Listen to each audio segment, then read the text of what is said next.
Good evening, good afternoon, good morning, wherever you are on this beautiful blue planet. What another week to be alive. Oh, the changes are fast and furious. And if you're right in the position to see what's happening, you can see the universe expanding in front of you now. So there's a couple of things we're going to talk about tonight.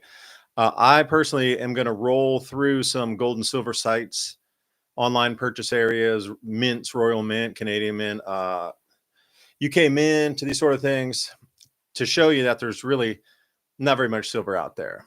And also this, I've done a video before about the food stamps or EBT stopping. Now this is going to be a thing just to get everybody angry on one side to go out and do a bunch of thievery way outside the normal areas where it occurs. So the general populace gets super angry and starts fighting back, and all this violence occurs. Like, you can't do that. So we're going to discuss that tonight. Beware, it's a trap. It's absolutely as much of a trap as anything else is. And gold and silver up, but it's down and it bounced back. So we'll talk about, this is the very base of the monetary system here. It is at the point now where China has put out a call for $8 more per ounce for silver across the planet. They're giving you an $8 overage of what they're giving you in London. So it seems like the entire metal supply of the world, at least silver, is going to be taken over to China, because there's just no way people can pay that type of money. You know, they need 100 million ounces. They're going to pay an extra $800 million to try to make sure the silver market doesn't continue upward or have any difficulties. It's a weird world. So anyway, Ransom, glad you're joining me tonight. How was that ferocious rain that y'all had over there out in the desert? Did you get some floods in the desert at that time, or has that passed already? No, we didn't get any bad floods here, but every time it thunderstorms here now, because of urban development near my house, my yard is the river. So like he's got the water catchment, folks. You need to get over there and collect. Right. I used to joke about it because, you know, we needed extra free water, but now I get too much free water. Too too much of a much. good thing. Takes Yeah, away all the topsoil away, and then this year I had just replaced it, and then it's gone again already. Although we got bountiful, just vegetables and peppers and tomatoes and just everything growing out there, and I didn't have to add much water from the municipal supply because plenty of it came out of the sky this year on the monsoon year, which So we wait, hadn't let had in me a ask long you, time. Ransom, let me ask you a question then. Do you think there's going to be a larger snowpack and like more available water as you come through here this year? So, we talked about a few shows ago, well, like they keep pushing drought, drought, drought. And then there's like arc storm after arc storm, already a couple set up to pound the West here in this beginning this week. And then you got rain down there, North American monsoon style. So what are you hearing for the messaging still? Are we in a drought, or are they finally admitting there's like incredible rainfall across the Western United States? They're still saying it's drought conditions everywhere. However, all the ski resorts are going to be open here Early. in October. Yeah, I know. It's going to be freezing tonight. It's going to be 1 degree above freezing here in East Tennessee tonight, if you can believe that, just to put it into perspective. Wow. We were in the mid 30s, high 30s these last 2 or 3 nights here. That's like a month early. We don't get that usually till like Thanksgiving-ish. So it is a lot of things changing here. By the way, doing a little research today, a lot of the volcanic eruptions in the Northern Hemisphere and a lot of the wildfires had sent ash up into the upper, I wouldn't say the upper atmosphere, but it seems that is now in a vortice pattern around the Arctic ice cap. And this is why there's already displacement coming off of that air mass already. And this early, they're expecting again, record breaking cold this year due to the displacement and the actual albedo reflection being diminished, where that heat not going there, it's going to get cold under there. It's blocking the sunlight at the moment. So that's why I didn't hear about Greenland, but expect a colder winter because of that. So there's all types of things heading in here for changes. Saw you throwing up a screen there. What do we got tonight? So I got a couple different points, but let's try to stay on point here. I was actually about to start loading all those slides you got me while you were talking. I showed one of them there, which is the $38 trillion of debt. Was probably be 39 in a month at the rate that they're exponentially spending it. How about the U.S. debt clock? That should be rolling live right now, and we could see exactly what, because then it goes into the world debt clock. So it's not just, please remember this, it's not just the U.S. debt clock. There's a world debt clock as well, where every single nation, in addition to America, is running away. And over on X a little bit earlier today, doing some silver research and with Bob Kudla on a video, they had 153 nations where silver and gold have reached all-time record high prices. But if you turn the chart over, those 150 nations, their money is devaluing against the US dollar, gold, and silver. So the debt clock is just going to get atrociously, like these countries are going to have to spend and print. It's just, we're coming into like double Himalaya size piles of printed cash coming in here on every single continent. I don't know if you saw that. So Ransom, I see you back behind there. Let me get a screen on and you can pop in here as well and throw some graphics on as to what we have here.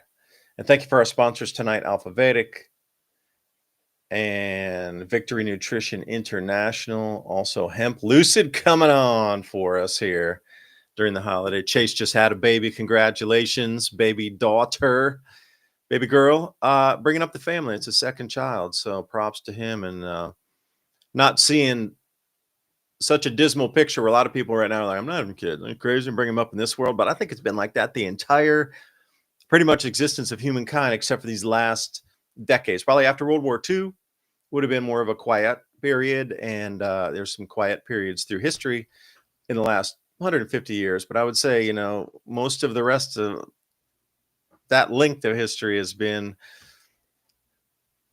there's no stable enough period where ever can bring up me, oh, this is a great time. Everything is going to be really good right now. Because I was talking to somebody about this as well. Like every time something gets stable in a way that we can make income, or we get a way to start to get a little more self-sufficient, autonomous in terms of earnings, the apple cart gets reset again and again and again. Do you notice that? Like just before COVID, everybody was on the social media thing, the influencers. They're off. It took like 10 years to get that whole 12, 15 years to get that whole genre of built up to where people relied on for their whap, and then took it out at the knees.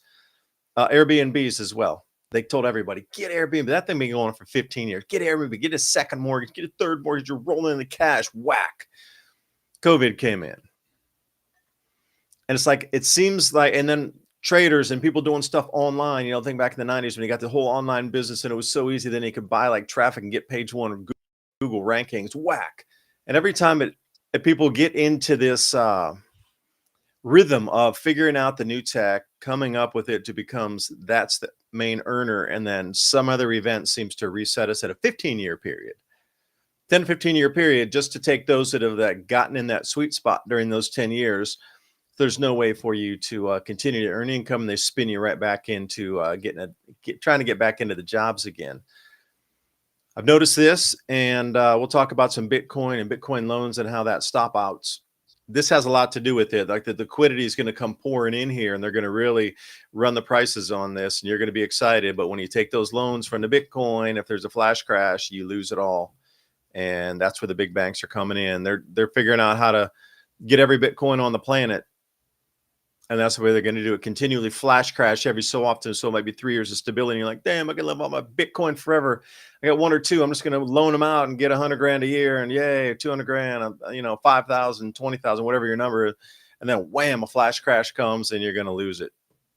A predominant amount of people, each time, and they're just going to rinse and repeat, rinse and repeat, rinse and repeat. Did I ramble enough? Okay, thanks. Thanks for the debt clock. I was just looking on there and noticing, a lot of these other countries that we're having tariffs with, if you look, they're making more than they're in debt compared to us. Yeah, but that's going up tens of thousands of dollars per second, even in China, and ours is like nearly $100,000. About $100,000 every few seconds. Look at the future of your children and grandchildren blow by there. That's what you're looking at. Yeah, look at that. I'm just mesmerized by the numbers moving. I'm hypnotized. Right. And this is funny that you sent me these slides, because my kid's all into this now. So he's finding all the coins that people don't want because they're not in good condition, and then doing the equation of the melt values, and then whatever, is that a good deal? Will it be a good deal in 1 year from now, even if you lose like 20-30 cents on the transaction? In the long term, it just keeps going plus. And then even if it does dip, $8.33 for a quarter of a pre-64 quarter is worth $8.33. Yeah. He was even showing me these Olympic coins that most people didn't even know was silver. They were circulating out of Germany when they had the Olympics there in 1972. And that was like the last year that they minted a silver coin in circulation right there before they went to the other metals. So there's all these people that got these souvenirs. They didn't even realize it was about 60% of an ounce of silver. And most of the people probably just let those go because they look like souvenirs. It doesn't actually say that it's silver on it. So there's all these little hidden ways out there, and coins, if you know what they are. And it seems like this is less of a golden era as much as it's a silver era right now. But besides that, all indicators out there are that we're about to have a huge economic tumble. I mean, just like predicted, companies are letting people go left and right. They don't have to employ them anymore. They can fill the niche with AI that does the same thing. So they're just cutting costs left and right.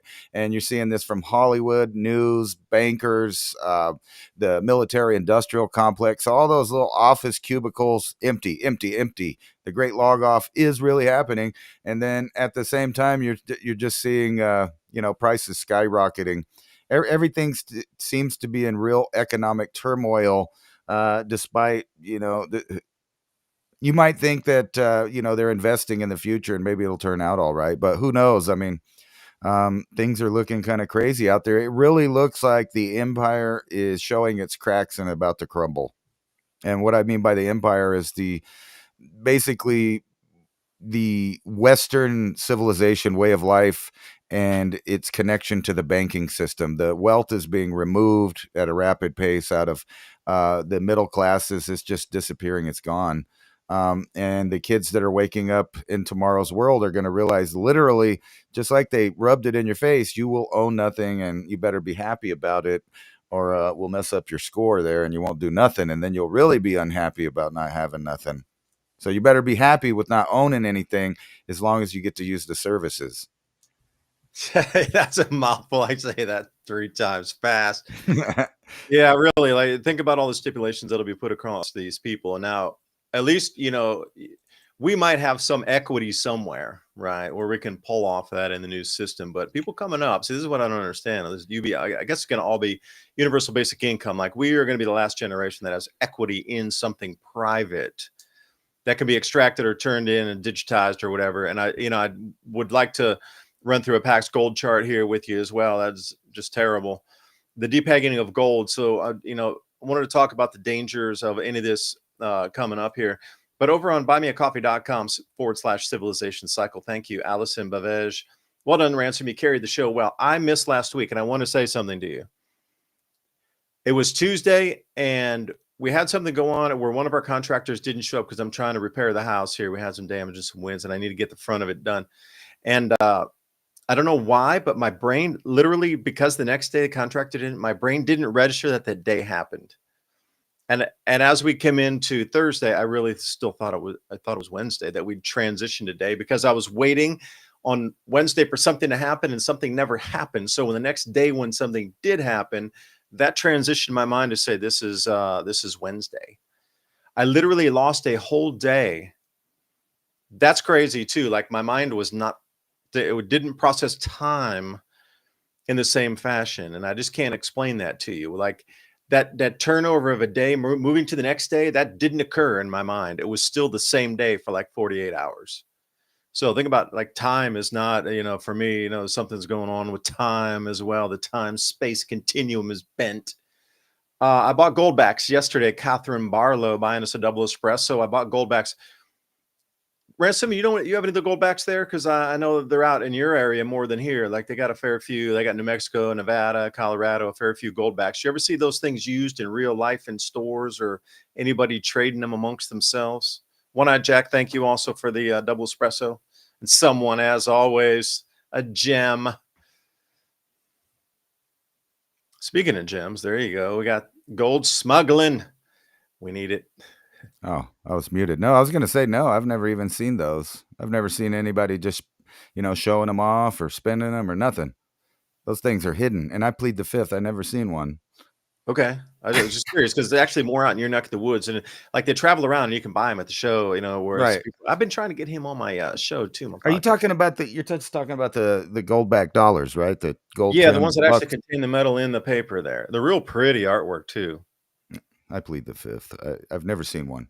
I might have seen a few, pass through like that in certain circles, paying each other instead of using taxable income.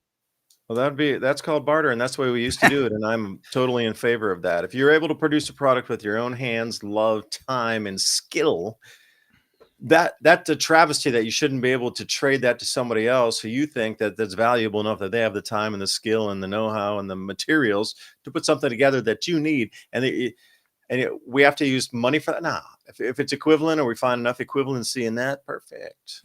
Why should we have to? There's some really cool ones too. I understand. I don't get it.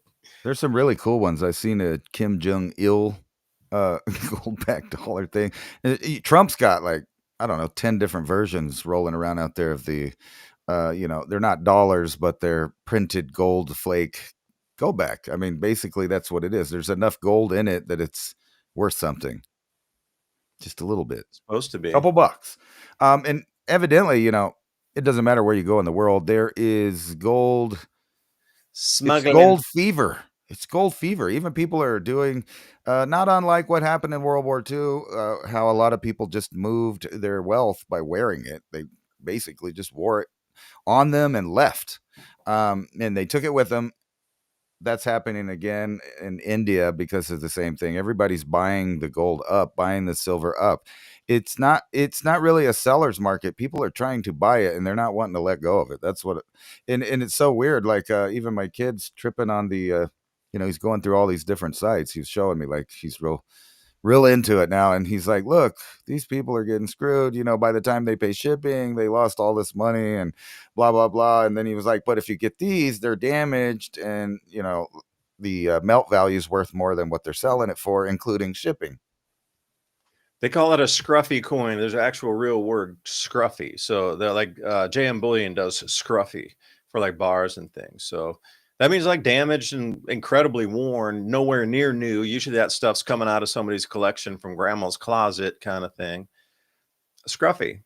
But there is a discount on that. There's no premium, usually a discount, damage. But again, if you're just going to melt it for melt value, it doesn't matter.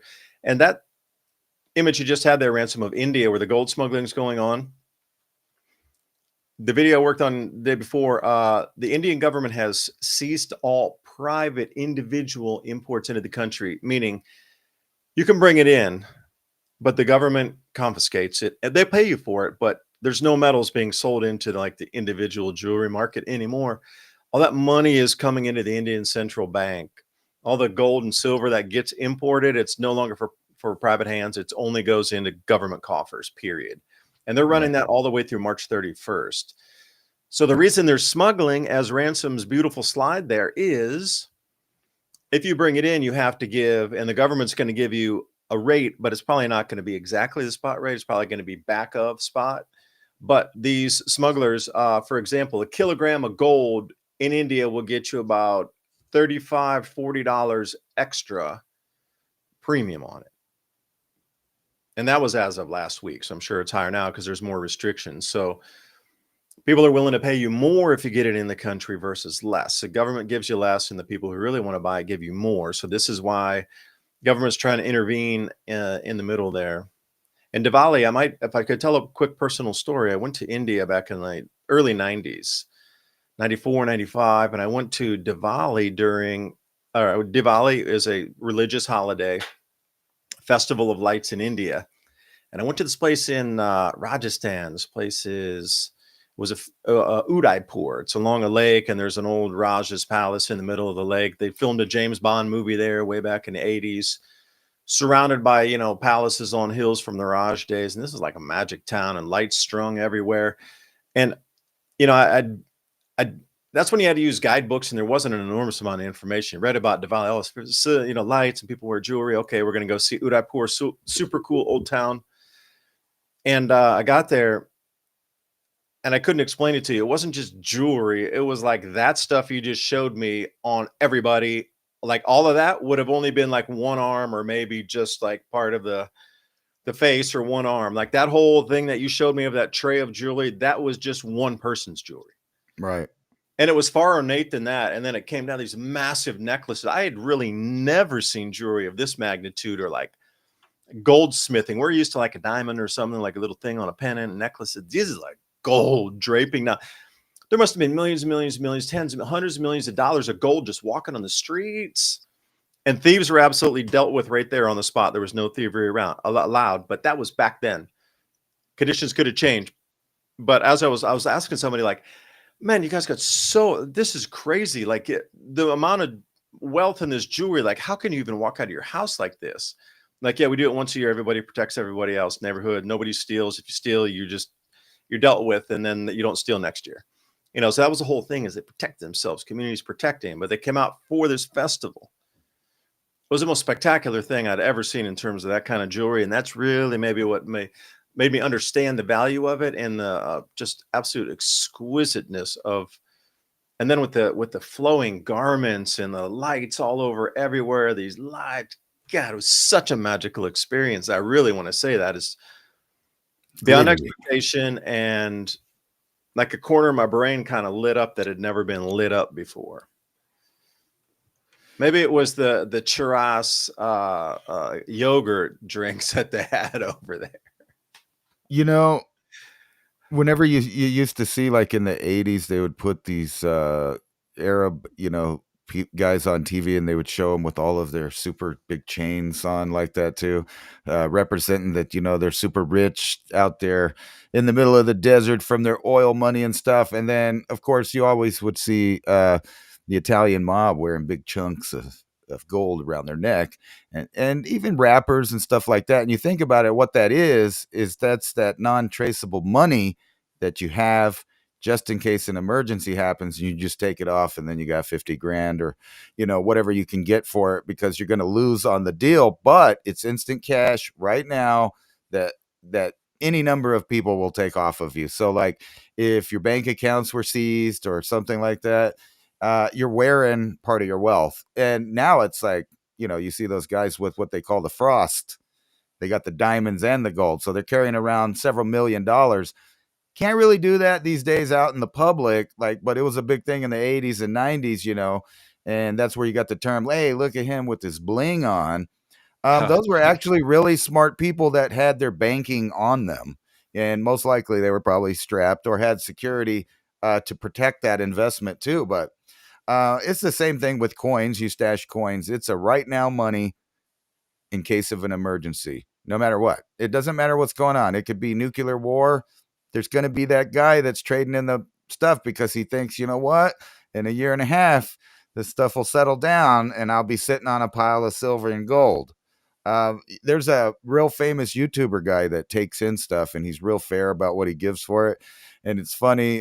He has all these people that don't know what they have coming in there, and you could tell that they either stole it, they inherited it, and don't know what it is. Like they had a couple there arguing with them about that they wanted, 80 grand for their white gold, and he was like, yeah.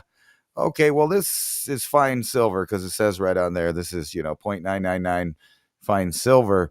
And then he gives them a real price of a couple $100, and the woman is freaking out. And the guy's like, okay, we'll take it, because he just figured it out. The guy said, well, I don't know. I never heard of white gold, but the silver is pretty nice. And they were like, you can't read. And he goes, oh, I understand you think I can't read, but it says, 0.999 fine silver on it or whatever. And it's just really funny that has been a classic way of banking around the banking system for eternity, is wearing it or having it in your home and jewelry. People used to pay dowries and things like that with just a big old chunk of, jewelry for their family to have. And I was going to get to this too, because they're saying, Hey, could I say something before that? Again, yeah, and going back to YouTube, there's this YouTube watch called Yankee Stacker. And it's just a guy that doesn't show his face, that he's in a gold and silver shop with this guy named Tim, the owner. And they interview people who are coming in. That's the whole show, is people come in to buy or sell gold or silver. And if they want to be on camera, they'll just talk to them the whole time while the transaction is taking place. And choose about half-hour episode, do 2 or 3 people.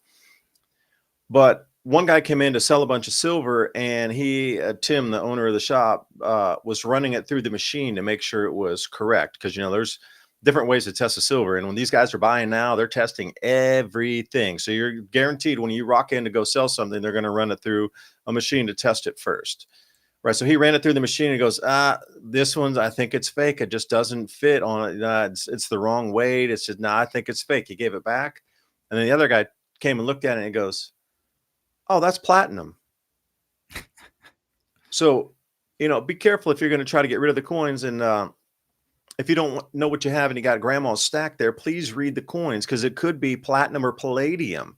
Because when they were trying to put it through the silver coin reading, some dude thought he got a box from his grandma or something. He's like, I got this big box of silver coins, but there was like 3 or 4 platinum coins or palladium coins in the box. It was like a mix. She had a couple extra metals in there, but they all appeared as silver coins. Now, just for and if they were going to take advantage of that, somebody could have seen that and go, yeah, I'll give you $50 for this too. They could have taken great advantage, but they didn't. And they ran them through the machine. So just an FYI. Right. And if you're going to use any of the pawning or jewelry services to do any of this kind of transactions, I think you better hurry up and do it. Otherwise, you're just not going to be able to with their, according to, I don't know how you say that guy, Starmer. Life's going to be so much better with this digital ID. You Look at could that just stupid excuse. Oh, you have to look for a bill in your drawer. Like, what it's the so hell is hard. this, grandma in 1940? Like, please, what? It's so hard. But my point being that these people that trade in gold and silver are going to have to, there's going to be a crackdown on how they do business, because everybody always knows that that's basically the way that you get from the good market over to the black market and back and forth is through pawn shops, jewelers, etc. They don't care. It's just metal. It's just rocks to them. They have a certain value. They'll give you a certain amount. They remake it into whatever. They're making money one end to the next.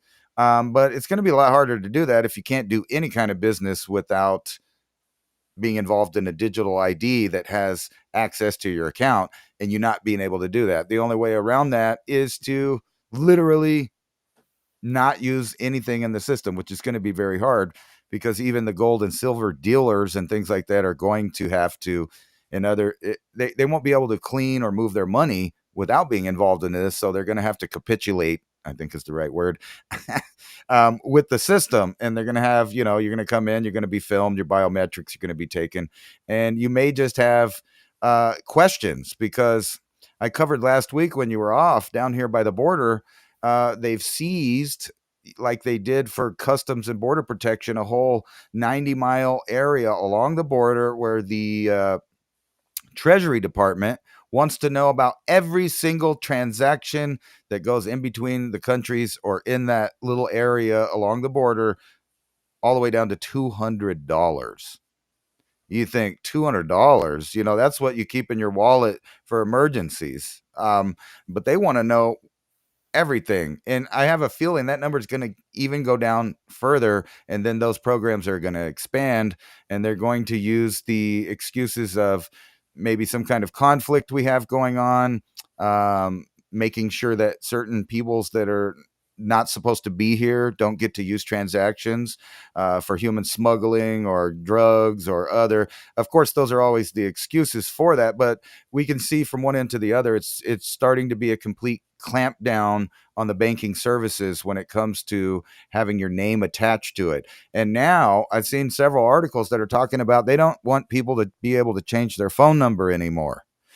Because the phone number's tied into this new digital ID system with the double Yeah. and triple verification. You can't have a YouTube, you can't have a PayPal, you can't have this, that, and the other thing without them linking your ID to your phone, to your online presence. And it's all of the loopholes, so to speak, are being closed up. And that tells me that this is the modern style of what happened in World War II when they wanted to gather up all of the precious metals for their war effort.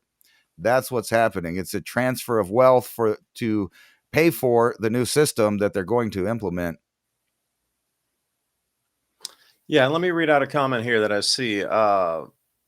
What's it? Toya. I think it's coming from YouTube there. Thank you for the comment. Very high value, as well as learning how to make homemade booze, in my opinion, the things you can do with old fruit.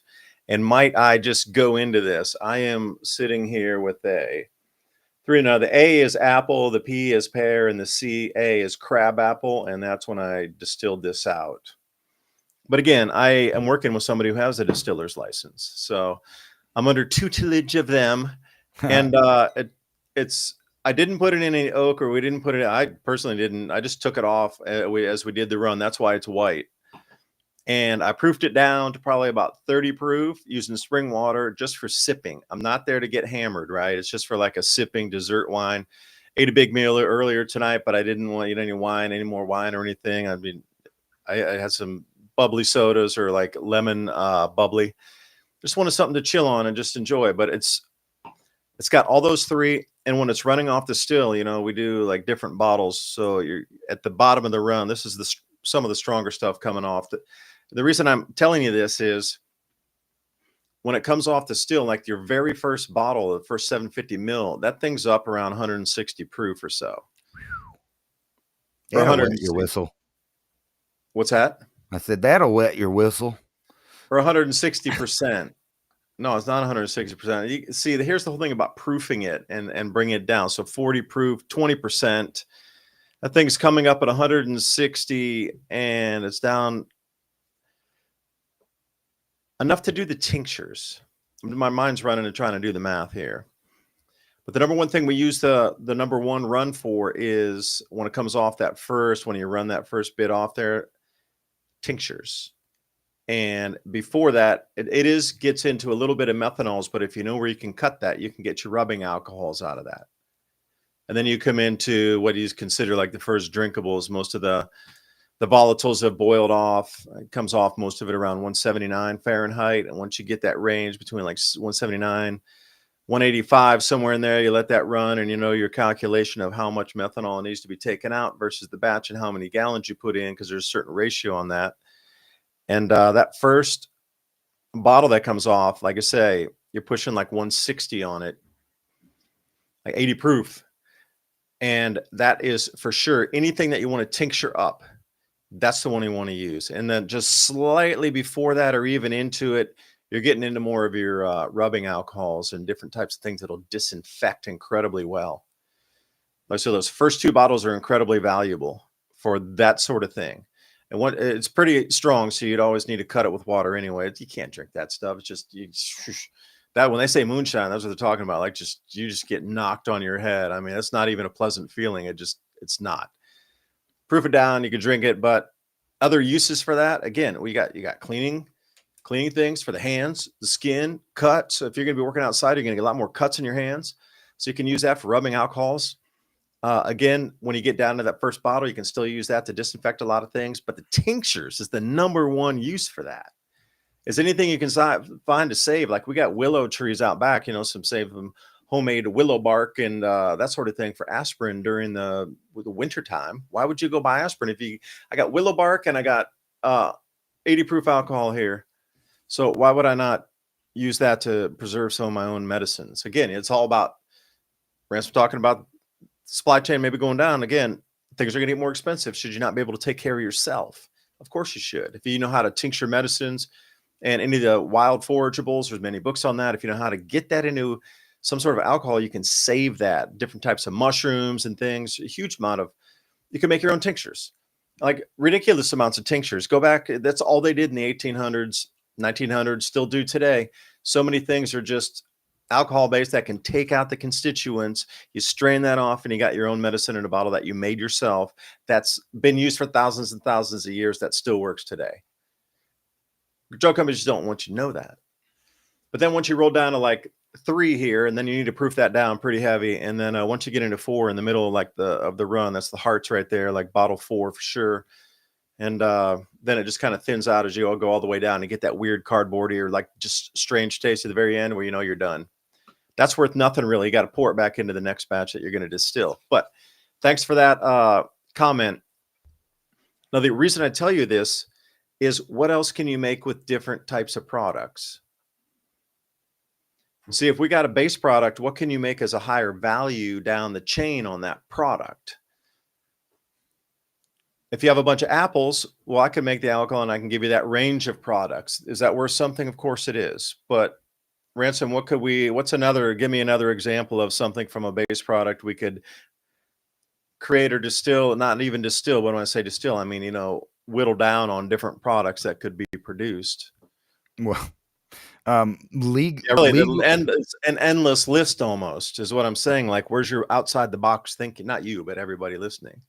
Right. Think about that well, for a second. Obviously you would, go with silver. That's something that you can produce into antibiotics nonstop with just a little bit of silver. I mean, just a couple of coins will last you, I don't know how long. It'll be forever before the electrolysis even starts wearing on the coins. But no, there's, you got different medicinal stuff that you could grow and squeeze out the stuff that naturally grows in it. A lot of the herbs and stuff like that, that are really high in vitamins, the ones that don't disappear when it dries up, you can actually just save a bunch of that, crush it down, and put it in those little cellulose pills. And it's basically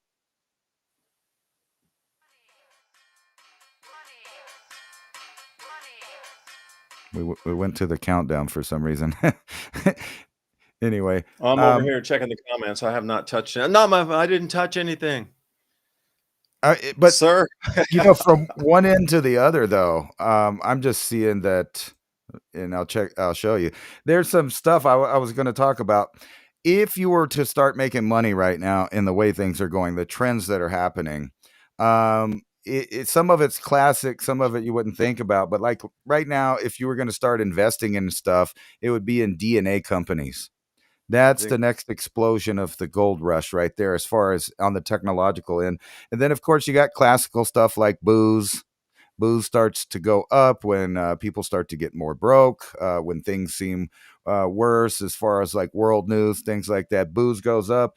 And of course, you can invest in war. You can invest in sex. But right now, you would think I would go ahead and say gambling, because that's on the sin, kind of the sin stocks, as they say, where people invest in basically the sin stocks. That's like, alcohol and I guess porn, you would call it, and stuff like that. Stuff people do a lot of whenever things aren't going well as far as their moral status. And that's usually because of economic hard times. But right now, I don't know if you've seen the big thing. All the gamblers are basically getting busted, proving that the house always wins. There's a whole string of arrests: NBA gambling, card gambling, slot machines. That's something that you should just stay away from for the next 10 years. That's ran its course. People aren't going to be gambling anymore. They're going to be stockpiling resources for their lives once they figure it out. And don't invest into AI, because right now there's a whole house of cards Not financial crumbling. advice. This is just an opinion. Yeah, it's not financial advice. I'm just saying you probably might regret it if, that would be gambling basically, because right now there's a whole thing about how many of those companies are just going to disappear, and there's going to be a winner takes all of the AI. It's just inevitable, and all of the real players in the AI field know that. It's like you were saying, it's kind of like the Highlander. There can be only one. At the end of that, there's going to be mostly a big monopoly of only several tech companies that are creating the AI, because they'll have the best. But not only that, they'll have all of the copyrights and lawyering on their side, because they'll be super mega corporations. But if you just look in the regular market, Target cutting 1,800 corporate jobs. They don't need them anymore. Everything can be ran on the things. You can tell people are going broke. Auto loan delinquencies jump 50%. Car prices reach new heights. If you're spending 40 grand on a minimum, that's the base model now, $40,000, 45,000 for a pickup. I mean, that's insanity. That used to be the price of a house. Right. For the car. That's insane. Like, how do we even accept these prices? That's another thing. Like, it's just ridiculous. And then that's acceptable. It's not acceptable at all. And this is another good indicator when people stop paying money on pay-per-view sports or going in person. But then again, we're going into the technological era. As you've seen, they're really pushing the facial recognition and biometrics. The whole surveillance state is in your face when you go to these events. Plus, they have the clear bags. You can't bring your own stuff. You have to worry about some kind of political situation happening while you're there. So people are not doing that. And that's another sign that a crumbling empire is happening. And then we got, all of this stuff going on right next to us here. The countries are getting upset around us. More theater. Well, I think it's starting to be more than theater. We're seeing increased kinetic activity already, but we're lining up all our troops in the right spots. And I'm pretty sure this really has nothing to do with the drug cartels or the black market. We just want to make sure that everyone's on our page around the Panama Canal. No one can be an outlier. That's going to be a strategic lane for future combat problems, for future trading and tariff wars. That's the spot. So we need to have that under control. I don't really think it has anything to do with these lone boatmen with their, bundles of whatever it is that are getting blown up out in the ocean. But we're flying bombers over there. So we're getting ready to, give a show of force. We've piled our troops in Puerto Rico. That this is becoming a major military zone. And then when you go north to the Yucatan, the same thing's happening there, military buildup. And then again along the U.S.-Mexican border.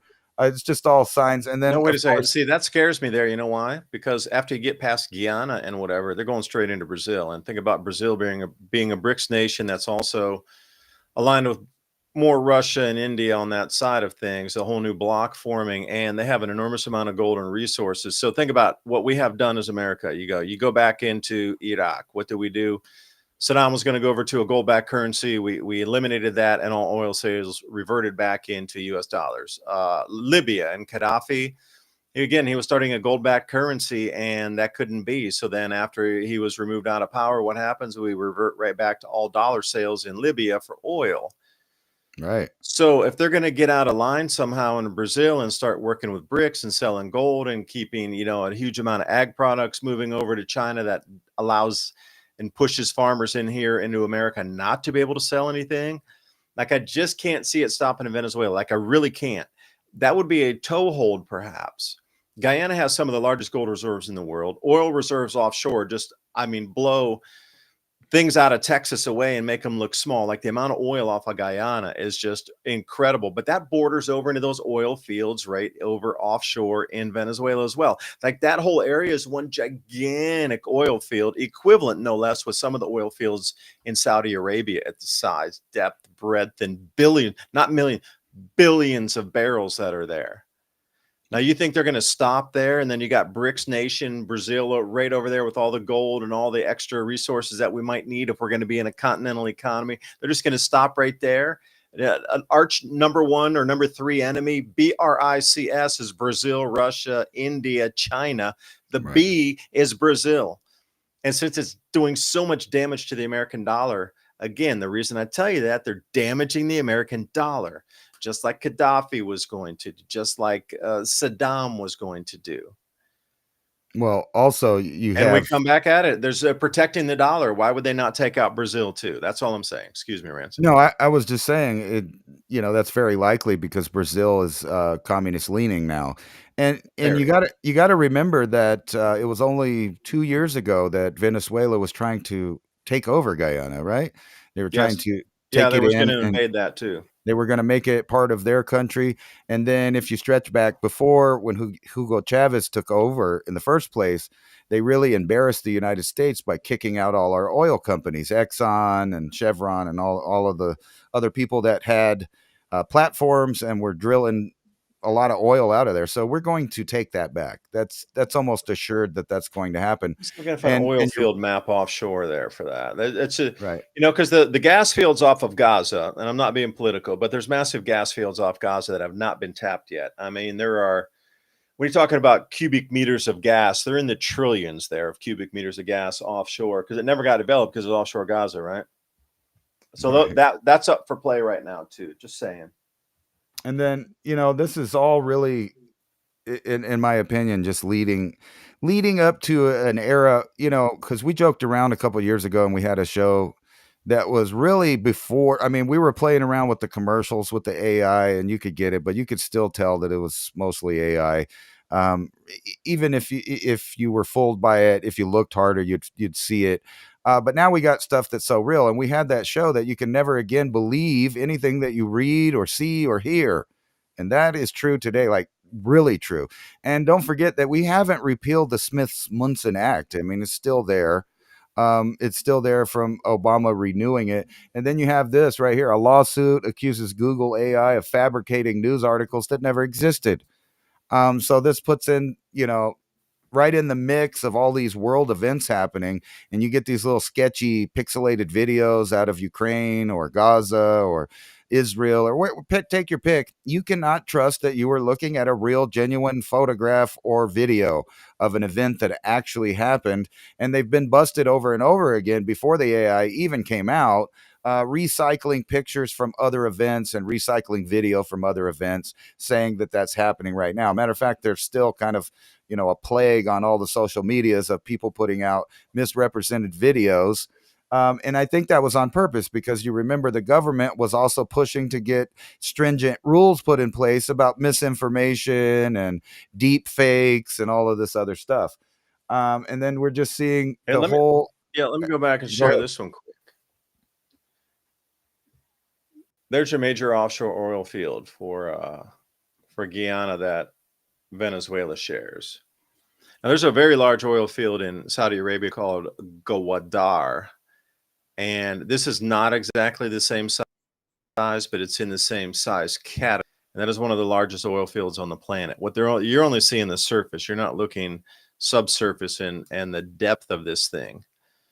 Like this is one of the largest oil fields on the planet right here. Not gas, oil. But again, you do get some byproduct naphtha thing when they're bringing it out of the pipe. That condensation creates a lot of naphtha, and they get some gas off of that too. Gaza offshore is just it's pure gas. There's no oil out there. That's a hugely different animal you're looking at. So, like comparing this, think about how it's hard to put in perspective. This is at least as large as 5 or 6 U.S. states sandwiched together. When you look at the size of Venezuela, is a very large company. Brazil, I mean, when you look at South America and Brazil, I mean, it's deceiving on the map how small it looks. Like if you look at Africa, you could put dozens and dozens and dozens of the largest countries on the planet inside Africa. Russia fits in there. China fits in there. America fits. That's all in Africa. Russia, China, and America all squeeze in there, plus all these other periphery countries like Japan and Germany and all that. That all squeezes inside Africa. Like the way we look at the map, it's so deceiving how large it is. And this is very much the same way. Do not look at this as like, oh, it's a little squeak of red out in the ocean. This is, several hundred miles wide, several hundred miles deep into the rock strata. It goes down to the deepest oil, that some of the deepest oil we've measured on the planet. Can't get drilling rigs down there. It's too hot, but they're hoping that it wells itself out because it goes far deeper than our drills can reach. Put that in perspective. So like you think about abiotic oil theory, where there's some oil fields that are really oil generates naturally in our planet. It's not dinosaurs and all this stuff they told you, like vegetation, and that turns into coal, some of those folded seams of vegetative mass. But this in itself here, if you're looking at oil, what's the dinosaur to 1 barrel of oil ratio? We've got trillions of barrels of oil across the planet that we've extracted over the last 100 years, plus what we still find in the ground with hundreds of billions of barrels. So like how many damn dinosaurs would it take to make 1.5 trillion barrels of oil? Not millions, not billions, trillions. Can't tell me there's like a damn trillion dinosaurs running around the earth at that time. Even a 1-to-1 ratio doesn't work. So it's something else. So a lot of the Russian scientists, no less, talking about abiotic oil theory, where oil is a naturally replenishing, naturally made lubricant or substance that comes out of our earth crust, like any other harvestable that we see from the earth that emanates out, whether it be sulfur. There's a million of them, the gas itself burns out. There's a huge amount of things that replenish and continue to. So I thought I would throw it out there. Let me stop the share. Just want to probably, oh, there's a great one right there too. Yeah. And it's not just that one too. That's the main oil field, but there's others that stretch across that. So as that size of the largest oil field, that is the largest one, but there's dozens of others that go off the side that are pockets off the main field. Like you got to realize this is equivalent to some of the largest oil fields in Saudi Arabia sitting there that America doesn't have access to. Yeah, and it's not just oil, it's the methane. Methane. Massive methane deposits and seeps all through this area. And that's what this map's showing here is oil wells, oil seeps, methane deposits. That's all out there right by Venezuela. This whole area is a super natural resource area. And think about it. Do you think that if you're running the country and you're not selling it out, that you would allow China to start building wells and deep sea research facilities, and they have a couple of things they built all the way down into Panama. I mean, not Panama, Peru, where they got these stations that are supposedly looking for extraterrestrial life and other things. But really what they are is little substations of spy networks that they've set up all in South America, so that they could monitor all of the ships and all of the satellites that go over an area, and they get to monitor everything that we're digging out. So this is just like the Suez Canal or Israel right there in the Nile River, in the way that it's a strategic location. If you're going to run a global empire, you have to have these certain areas. You have to have complete control out of them. Not only the boats that are moving around, but who owns real estate there and what companies get to operate in those waters. And this could be overlaid of the military buildup plans that we have for the area. Like I said, right there in the Yucatan, up a little bit further, that's where all those other deposits of oil and methane are at. And then you go all through the Caribbean, massive oil seeps and wells and methane deposits, which is, I've read a lot. That's supposedly the next oil era is whenever they start pulling up the methane all the way. And if you saw another map of the Gulf of America, it's the same thing. There's a bunch of these all through there, and they've been finding that it's just massive amounts, almost unlimited. And of course, oil is not dinosaurs. That's a pretty obvious debunk thing. And it seems like somewhere between the mantle, somewhere in there, it's being created as some kind of biomass that seeps to the surface. And I don't think that it is a as they call, like a fossil fuel. It's not fossils at all. And not only that, it may be, like you said, never-ending renewable resource. I mean, if you really think wells about refill it. themselves in California routinely. Yeah, besides, the depths that they've dug and found oil is way past any habitation of terrestrial animals running around, or swamps, or any of that. Now, coal, I'll give it to them. We know coal deposits have something to do with biomats, but oil doesn't seem to be that way. And it's so funny over there in the Middle East. Some people are upset when oil is discovered on their land, depending on which country they live in, because they know the government's going to come take it and make them move away. And so that, they're real worried about trying to dig wells and other stuff in the area, because they might just tap another oil spot and lose their land, just straight up. Yeah, but notice that too. You spoke of something very important there, the difference between the natural gas seeps, methane, and the liquid oils. So think about that as you come away from the main oil field west there, it gets more gaseous. And that seems to be a large deposit where it's coming out of that main oil field, but to the west, it's more gas. Same thing, if you were going to go off Gaza coast there and it's pure gas, where else do you need to go back to? Oh, you need to go to the south, and you'll start to see 100% pure oil, right? I understand there's methane and there's natural gas there too, but predominantly it's liquid black oil, depending on if it's from algae or whatever. Supposedly, they give you the excuse for the different colorations, whether it's yellow or the green or it's black. But from that point, from Gaza, go straight down to the south, and you're going to get the same thing. Like the periphery edge of those oil fields is massive gas deposits. So right there, when we looked at that map on Venezuela, go to the west, and what Ransom pointed out, coming over to the Panama Canal, and over there on Panama, and that inside that curve there in Honduras and Guatemala, or not Guatemala, but Belize down in there, that's all gas in there. So that same thing, it's at the end of the oil field where you get tremendous gas fields. Same, but different. Like you can map out where the oil fields are and how it just doesn't matter the trajectory, north, south, or east, west, but it's still the same, like never ending resources, but we're still fighting over these. Do we not have magnetic motor technologies yet, or any kind of parendevs or, Tesla technologies that haven't been improved on? Like if dudes had patents on actual working models, like that was the thing. Like go in the 1890s and 1900s, you had to actually have a working model, not a prototype in your mind. That was the difference back then, is you had to have a working model for that patent before they would give you a patent for it. Back in the early 1900s, late 1800s, early 1900s, when the patent office started, all the way until the early 1920s, you had to have a working model of the thing before they would give you a patent. It wasn't theoretical, like, we're going to do this, could do this, and like today, it's intellectual property. It's a little bit different. But back then, you had to have working models, and all those models on magnetic motors and using Earth's magnetic field, they were all real devices, or else they couldn't have gotten a patent for it. So if you had a working model of that, should we not have improved on that electrical generation capacity using magnets, not burning something? But I digress. Go ahead there. Well, I think I get on that tangent, man. I do sometimes. Well, I was actually going to go there in a few articles. That's where we're heading, is free energy. But first, we got to have the reset, but they're building all of the infrastructure now. I did a video a while back about how AI is replacing the Air Force and everything. It's a big PNAC,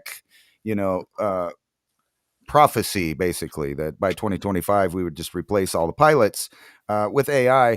And this guy's making a good post, and we're not going to watch the video, but it is the first airplane in history of airplanes that doesn't require a runway, doesn't require a human pilot. It's AI piloted with vertical takeoff, launch, and land. In terms of logistics, it has about a 2,100 nautical mile range with payload, and we're targeting at 27.5 million, and that's a fraction of the cost of these F-35s.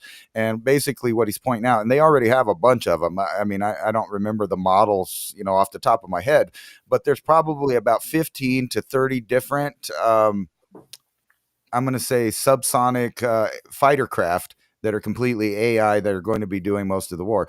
And a lot of people don't know this. I brought this up on last Thursday's show. The major manufacturing center that nobody knows about is in Turkey. Turkey has got, through intellectual property theft from both the United States and Russia, because they're playing both sides of the fence there, they have built a major military industrial complex manufacturing center right there in Turkey. And they're building really high-tech drones that are comparable to the United States and China. So they're a player that people don't even really realize is on the scene now. And now Germany, France, and some of the other European countries are trying to make contracts with a traditionally flip-flopping government of Turkey, deals about their defense against Russia. So they're hoping that Turkey is going to supply them with enough AI drones and fighter craft to, kind of wave off any air attack coming from Russia, which I don't think that's happening. But what is happening is we're switching over to basically the human robotic hybrid right in your face. And we've joked about it a while back about the mini brains in the jars, right? But they're doing it. So it is happening. Wetware scientists use human mini brains to power their computers. So we're dealing with the next level of computation. Elon Musk wants $1 trillion to build a new Tesla robot army. And, everybody thought this was a joke, but like we brought up 2 weeks ago, they have a little humanoid robot working in lots of facilities. We showed the one at the BMW plant. That thing works all day, doesn't take breaks, doesn't have issues, yada, yada, yada. And it's going to save billions on paying human beings to do things. And it just keeps going. You're not going to buy it. You're going to lease it. You absolutely are going to lease that thing. You're not going to buy it. That'll be the stipulation. Right, no, software usage and the rights to have that thing. Ransom, we're right at the top of the hour here. Thank you so much for joining us for the first hour. We're going to continue our conversation right here on Civilization Cycle. Ransom Godwin taking us out with some deep images. We want to come back with some silver and show you where the mints are running out and which mints are running out and which online platforms are running out of silver. Hey, man, you're looking good there with the smile. And we'll be right back. Take a break, 2 minutes, 2 seconds. And thank you for our sponsors, Hemp Lucid, Victory Nutrition International. And we support them. Please support us. Bye. This is not a toothpaste. It's a revolution for your teeth. Remineralize, strengthen teeth, all natural ingredients, essential oils, minerals, salts, Alfa Vedic Dental Solutions System. That's alphavedic.com/civilization. We're always trying to bring you the best products here that we think will enhance your life, especially if supply chains break down further or if there's some disruption in our lives here. It seems in the news more and more possible, but hey, who knows? Maybe it's a mind game. But what is not is keeping your dental health up. And not a lot of people are talking about this. We always see the storable foods. But what about dental care during these same emergency situations? Will your toothpaste eventually run out? Well, if it does, then what? So like I say, this whole micro gut biome is driven by your oral cavity first. So take a look at what they have, alphavedic.com/civilization. Every purchase you make helps keep our live radio show and podcast on air, bringing you more information just like this. alphavedic.com/civilization. That link is in the show notes below. And as always, I appreciate your valuable time and joining us in this ever and most important conversation as we move forward in our world. A huge challenge with our modern food system is that it's devoid of critical enzymes found in raw whole foods. Destroyed by poor agricultural practices, overprocessing, and cooking, our foods simply don't deliver the enzymes and nutrients our bodies need for optimized health. This imposes a much heavier burden on our bodies to replace the enzymes missing from our foods, depleting the enzyme potential of the body, weakening immune function, metabolism, and overall health. The good news? Patent-pending Ensorb addresses this problem head-on.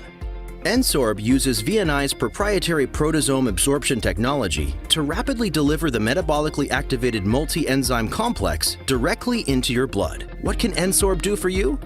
How about unsurpassed, enhanced digestion of your foods, improved gastrointestinal function, improved immune function, strengthened metabolism for improved overall energy and vitality? And it does it all with its proprietary technology that can enhance bioavailability and absorption.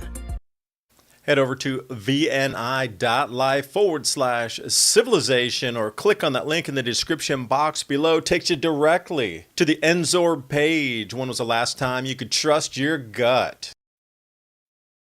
Please remember to sign up for our show notes. With Civilization Cycle podcast, you can learn what to expect as society resets. Agriculture, economy, tech, and history all have mappable cycles, and these cycles affect every aspect of our lives. We can navigate the chaos and thrive together with up-to-date news and information. Also, if you like the content we have here on Civilization Cycle, think about fueling the discussions and the show by buying us a coffee at buymeacoffee.com/Civilization Cycle. And thank you for all the support. Still tossing and turning, the modern world can really take a toll on your body's circadian rhythms, the internal clock. Hemplucid's Sleep Gummies use natural ingredients that are carefully balanced to help you drift off to sleep naturally and enjoy rejuvenating sleep all night long, all without habit-forming sedatives or melatonin. Curious about better sleep naturally? Check out these blueberry lemon sleep mushroom CBN gummies, reishi, lemon balm, valerian root, with full spectrum hemp extract that may support a sense of calm. Ready for a better night's sleep? Click on that link in the description box below. Hemplucid blueberry lemon sleep gummies. And welcome back for the second hour here, right? Civilization Cycle. Ransom Godwin's joining me tonight, as always. Going to start you off the second hour here. We were talking about silver. We're still going to look at a few sites and see which items are out. But also another thing that's being really pushed in the media right now this week is the EBT/SNAP program ending for 42 million Americans that are receiving benefits. That money is not going to be coming in November because of the government shutdown, and then also possibly December as well. So that'll be 2 months with no food. And then there's like all these viral videos going out about people. They're saying we're just going to go in and rob stores, and we're going to go in and rob houses, and we're going to break into your cars, and if you get in our way, we're going to shove you around or beat you, whatever. So this is the whole, they're doing it on purpose thing. But here, Dormouse sends us a comment. Thank you for sending the comments.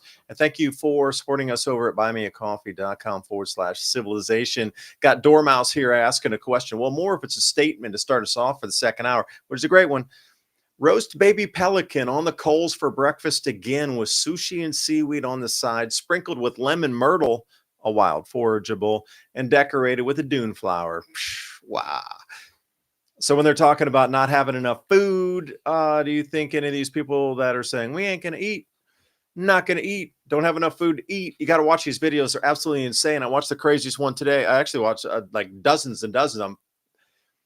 I want to see what people are thinking about this. So for me, I'm just watching all these different videos, both sides, see what people are thinking. The one's getting cut off. There's one woman I really had to stop the video and laugh because she's like, me and my 8 kids. And I'm like, whoa, stop. 8 kids. I'm still laughing at it. She's talking about 8 kids, complaining that something's cut off after 8 children, 8 dependents, all hers. And I'm like, whoa, whoa, whoa, whoa, whoa. Like, whoa, really whoa. So a lot of people are complaining that the benefits are cut off, and, everybody needs food. So this is what me and Ransom have been talking about forever. When the food gets expensive or not available, our society changes. I don't care how that is accomplished or how it happens, whether it's decreased crop yields from magnetic fields on our planet changing and the jet streams bending and rainfall patterns going to different locations. It gets cold in some seasons. There are droughts in areas that used to be our bread baskets. Whatever the mechanism is for higher food prices that tip over, because CIA and many an agency have done the reports, 50% of disposable income going into foodstuffs. And I wouldn't even say electricity, but food and basic necessities. Let's say that. When it gets that 50% or 60% tip point, society absolutely just comes unhinged and it becomes a very chaotic place. 50% is where they look for that rollover period to occur. So food is a very important thing here. Now, again, if you wanted to cause chaos in the country and you wanted to bring it to, we're going to put out the bait here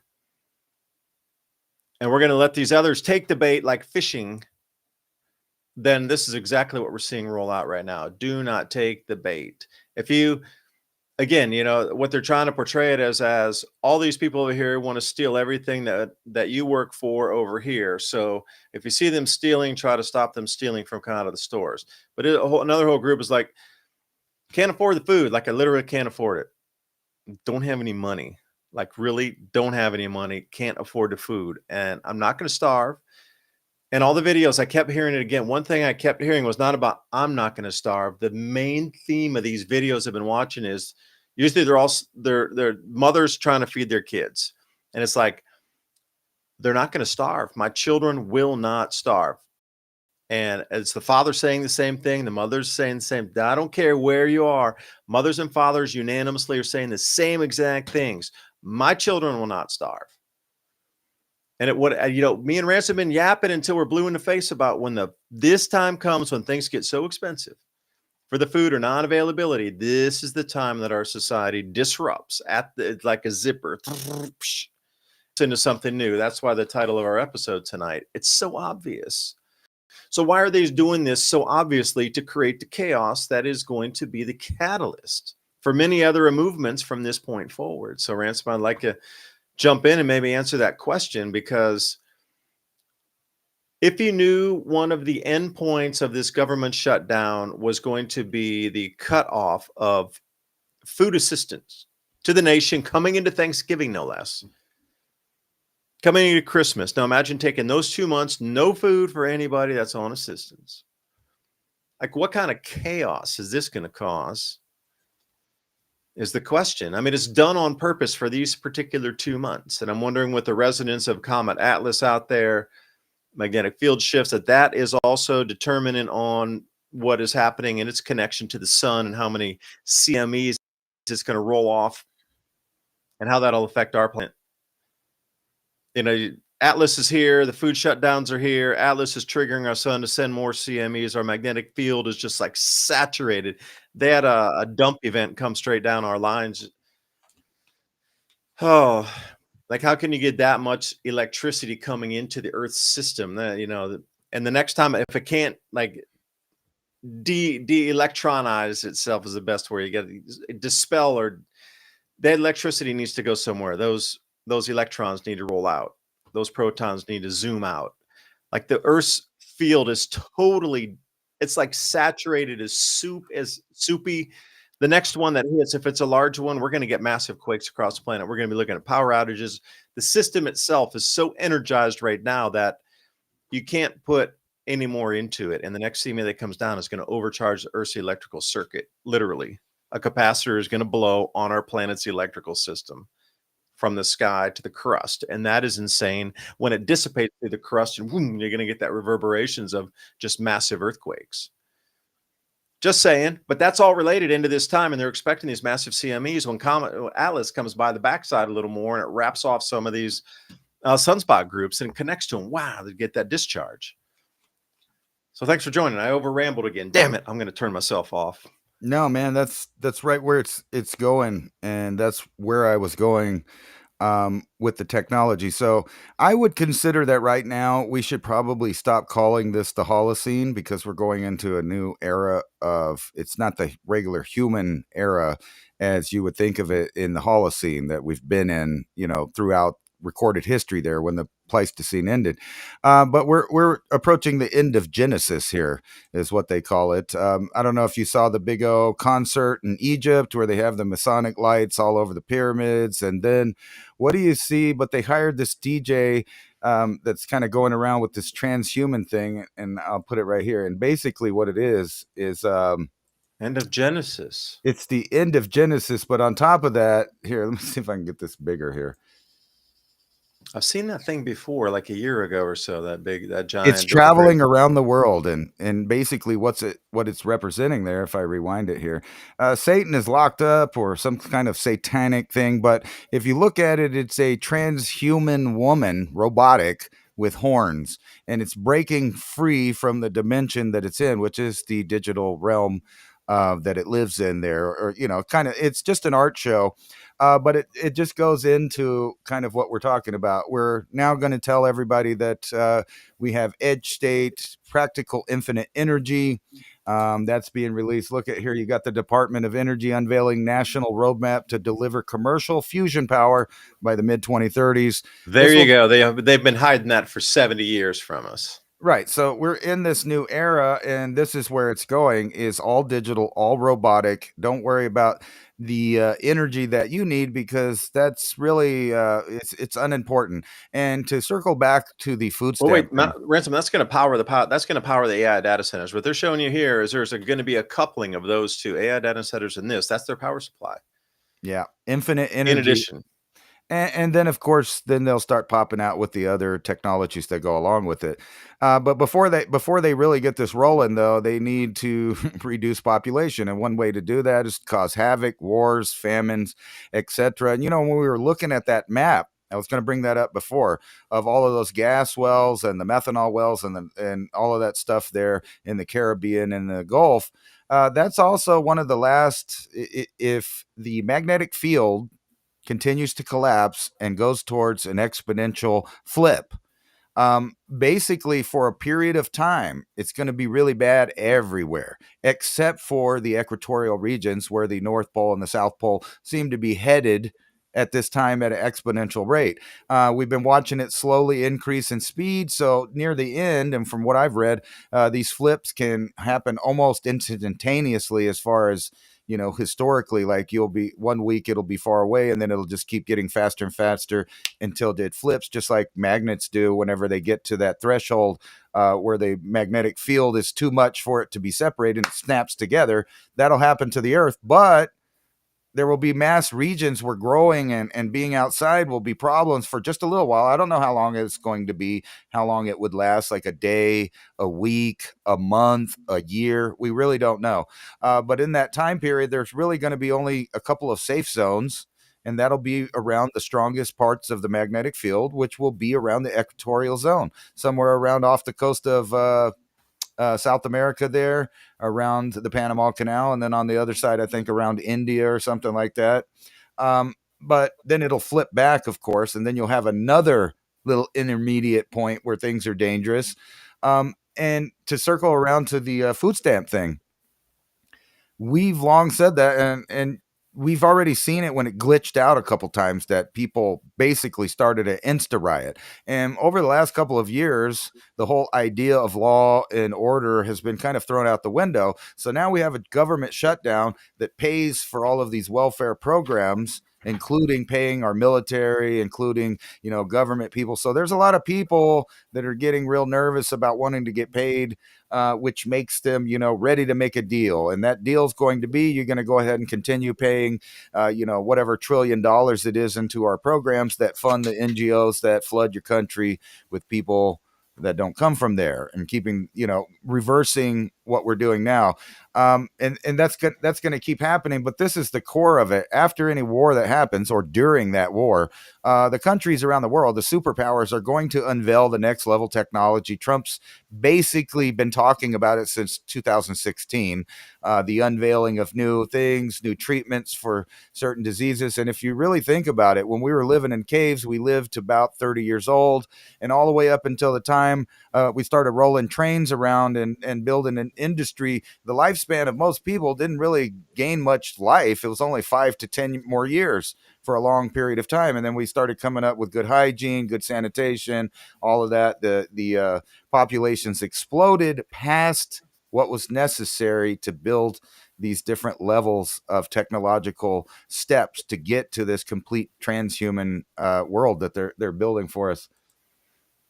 And can I interject first before you jump on that? Because when you were talking about the poles shifting, Yeah, when those magnets sort of come together, they get close, but there's that, fractional point between they get that one last step before they snap together. Now, when that happens, again, with this peer-reviewed research, and Ben does a good job over at Suspicious Observer, shout out, dude. That comes into the quadrupole and octopole or some other. There's not a single magnetic field like we have in north-south. It's punching out of everywhere trying to find stability during that time. Now, how long does that period last? I don't know. But we're going to go through a quadrupole, octopole, maybe a 16 pole, whatever that might be. But you see, look at the sun for an example of how this happens. Like you get the sunspots in the magnetic field twists where you get those arcs coming off. On our planet, think of one of those arcs as a magnetic field touching back in on the Earth and exiting and coming right back in on one place. Not like we have now where they're more in stasis, where we get that north and south orientation. But there'll be a huge disruption where these poles are going to punch out and they're going to try to reestablish that dual pole.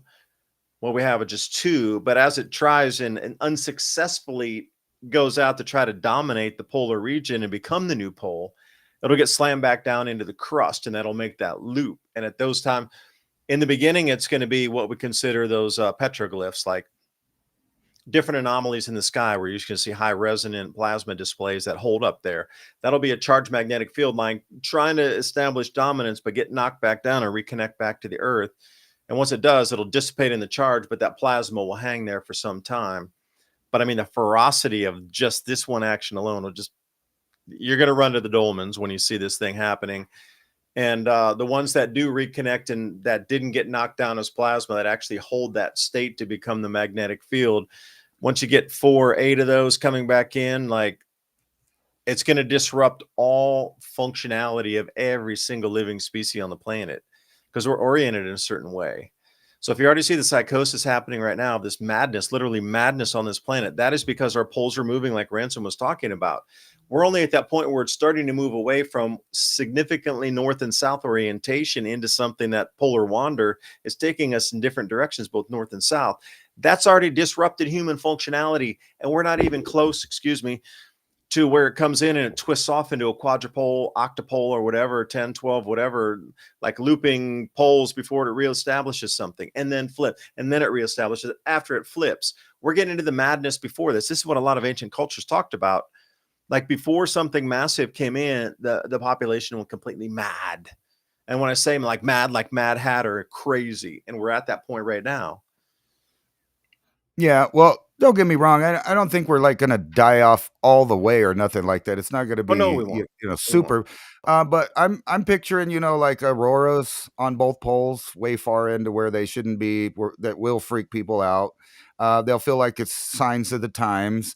And then at the same time, you'll have failed crops, increased skin cancer, things like that, for people that are exposed to it that still have to try to work out in those fields that are, collapsing. But the food stamp thing, we've already seen them riot for that. So you just imagine that they've set this up. That was kind of my point I was getting to, is that they set up this whole summer of love that fizzled, right? We had two different sets of No Kings protests that just fizzled. No one cared. There was like 10, I don't know, crazy people downtown wearing costumes before Halloween that we saw even where at. So they give this big number of 2,700 protests. Yeah, well, probably about more than 2,000 of those were just like 10 or 15 lunatics on the corner screaming in costumes at people driving by doing their daily business, like working and going to the bank or whatever they're doing in the daytime. So they're just like, oh, there's some crazy people on the street, whatever. And they keep doing their own thing. So there was really no effect by that. However, if you keep stretching no one getting payments in these welfare programs, people will get upset. And it'll only take a week or two before they're actually out there burning things down. And that's kind of why I have this new video I'm making. I played the song but there's all these groups that's just like, it's like the French Revolution. Matter of fact, that saying "No Kings" came directly from the French Revolution when they were cutting everybody's heads off. When they got done with the aristocrats and the rich and the royals, they just started getting people they thought looked rich, had a fancy, jacket on or something like that. Oh, well, you're buy me stuff. I know you're rich. And that's the same. Glasses. Yeah, that's the attitude Spectacles. of a large portion of people that depend solely on government handout. And when I mean solely, I mean they don't have a job, they don't have a hustle, they don't have nothing. They just hanging out at their house till the 1st or 15th to get the food. They don't know what they're going to do the next month because the government pays the electricity, the gas, the water, the rent, and their food subsidy. So if they get cut off and you have hungry babies whining to mama, generally just mama, about they're hungry, well, they're going to take part in criminal activity. That's what's going to happen. It's whether or not, I don't know if it'll backlash on kind of the leftists that are wanting this to happen, because obviously that's their last card with this government shutdown is, oh yeah, we'll get the plebes to riot again. They didn't do it for our No Kings protest because that was obviously not a grassroots thing. That was AstroTurf at its finest, because they realized over in Canada that they're still subjects of King Charles there. So they had to switch the name from No Kings over to No Tyrants, because it doesn't make any sense in their country. So they weren't saying No Kings in the UK and they weren't saying No Kings in Canada, because, that would be going against the king, literally. So they didn't do that. They had the No Off with their Tyrants heads. protest. But I just keep seeing us talking about things and it sounds woo-woo, but then it's not woo-woo anymore. And this is one of those things that I harped on for a couple of years in a row, saying, you know what, if they got this technology and they have this technology and they have this technology, then someone somewhere is putting all three of those technologies together to make or implement a program. And I'm telling everybody, nothing's private, not a keystroke, not a video, not a chat, nothing is private. And recently, all those people, there's a whole scandal about them saying hurdy words in a private chat that got put to the public, and everybody's making a big deal about that. But nothing, literally nothing. And this article right here, I brought it up last Thursday, but the importance of it can't be understated. It's a new Wi-Fi tech that can accurately identify individuals without devices. So you don't even have to have an implant or a phone or none of that. There's just so much of it installed, so many cameras, so many smart meters, so many smart appliances, so many phones, tablets, everything. And they're working in conjunction to make a three-dimensional spatial map of your entire environment. And even when you're out in the boonies, guess what? Your neighbor has some good Wi-Fi, and they probably have put it at different places for the government to use. If you've ever been out to a national park, if you go back and look at your data history, you'll see that they pinged you there. So you can't even get out in the wilderness without something pinging off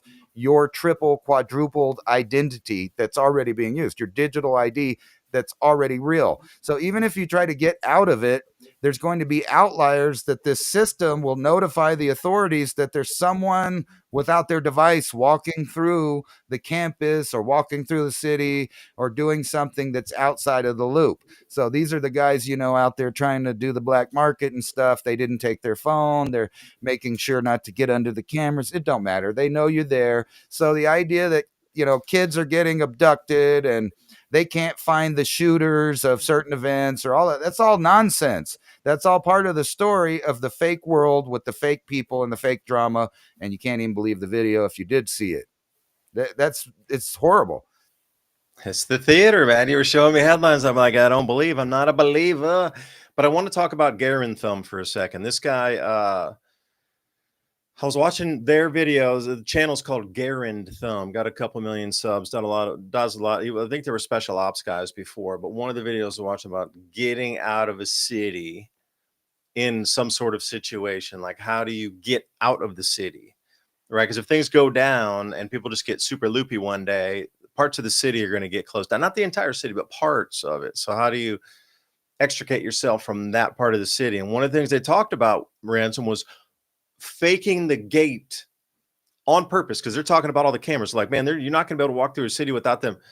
So like, put it eyeglasses, still like sunglasses, any kind of glasses will still throw off AI tech or facial recognition technology to a point, and then putting a baseball hat on with that absolutely will. And if you're able to make your face a little bit, you put a little bit of dirt on one side, but not both sides, it kind of throws it off, especially if you know where you have a wrinkle, if you can clean that in and put stuff on.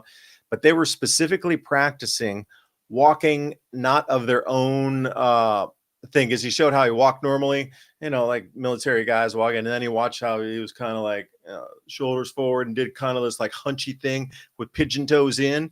He faked his own gait, and they were practicing faking the way they walked because they knew and understood that technology can tag you on the way you walk. And if they could disguise themselves enough with a hat, glasses, and some filled in wrinkle paint, that they could just find that they could evade a better 80% of the technology at that point.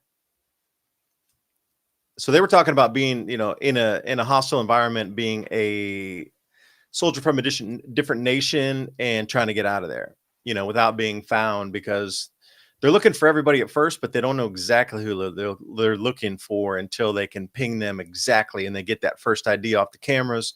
But if you're able to change your clothes somewhere real quick, or able to like change your appearance or the gait, because those previous cameras that pinged you first after they give it a description, that's a guy who's wearing like a blue shirt, tall guy, 6 foot, strong. The gait of you walking over like this, like hunch pigeon toe and like a little bit hunchbacked in and wearing a different colored shirt because you change it with the backwards baseball hat and thing, that's not going to fit the description that they're looking for. So it's going to throw them off for a few minutes of actually looking for you, because identifying you by the gait, and Ransom shaking his head. So I'm just saying, practice faking your gait, perhaps. I think that's possible now, but what they're talking about, you're not going to get away with that. Once these are completely set up everywhere and the algorithms being used, the people that don't fit in, the people that don't have the digital IDs, the people that are walking funny or dressed funny or don't have a phone on them or any kind of electronic device, the algorithm's going to point them out. They'll stick out worse than someone that has, say, a stolen fake biometrics, something that's putting off a fake signal.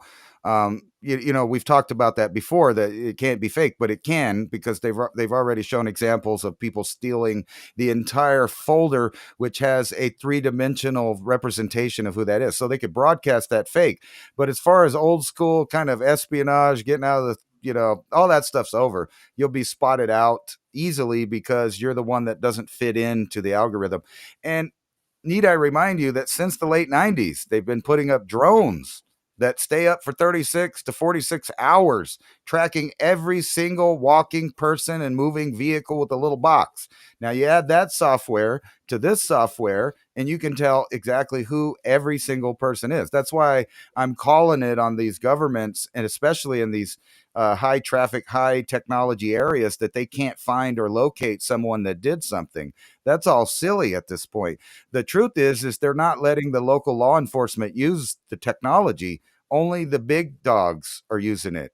Only the big wigs are using it, but eventually that's going to trickle down to everybody. So it goes into it, talking about it can, tell people's gaits and stuff. And of course, someone's going to fake a gait because they think they're on a camera, but then when they're walking between houses and things like that, they don't realize they're still being tracked with this system.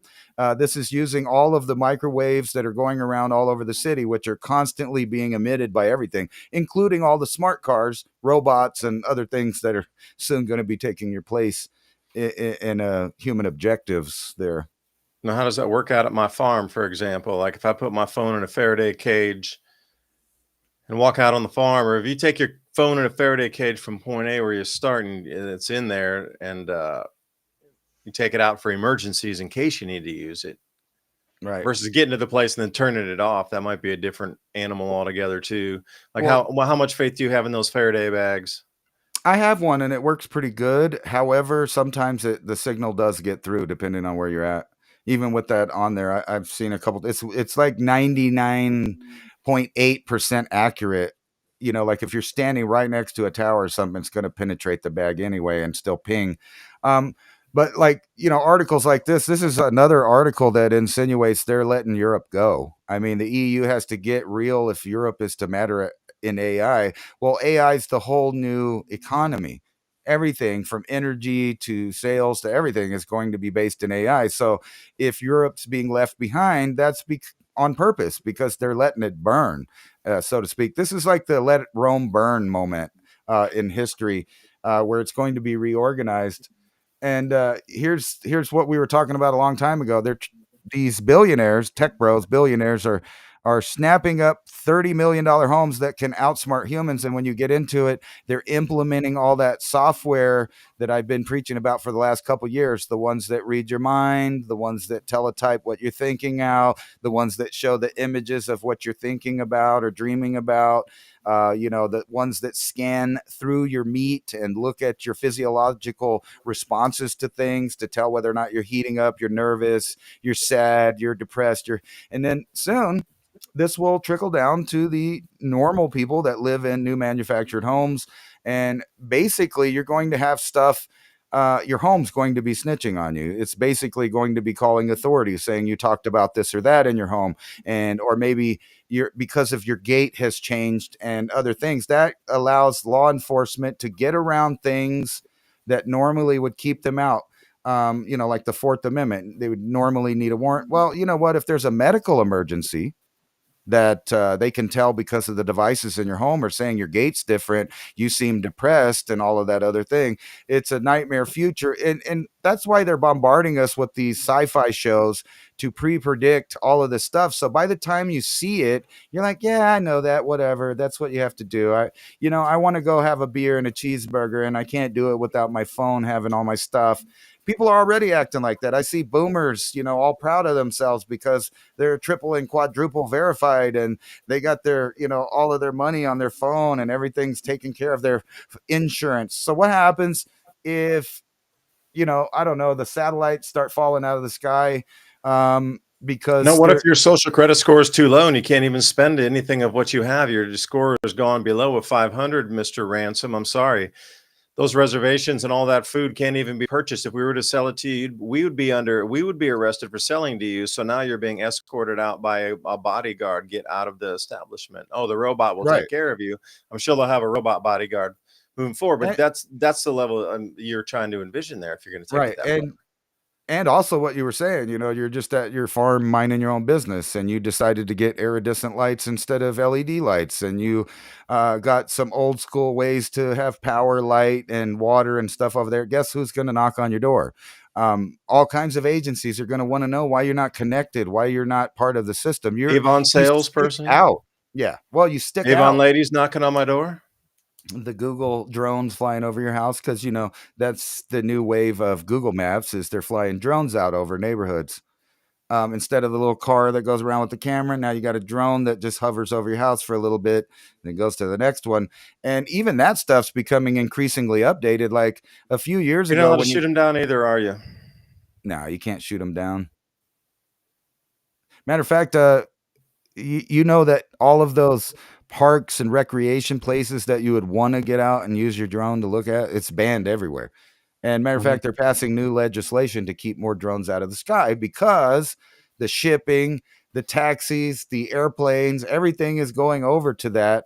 And they're just going full steam ahead. That's why you're seeing also with the government layoffs, they've been, because the government shut down, it's given an excuse of the administration to find all these jobs that are unnecessary, ironically, and start firing people. And one of those fields that I've been looking at is air traffic controllers, which is another thing that we called because they're going to be replaced by algorithms and AIs taking care of that because they're going to say they're less infallible than, or they're not infallible and we are.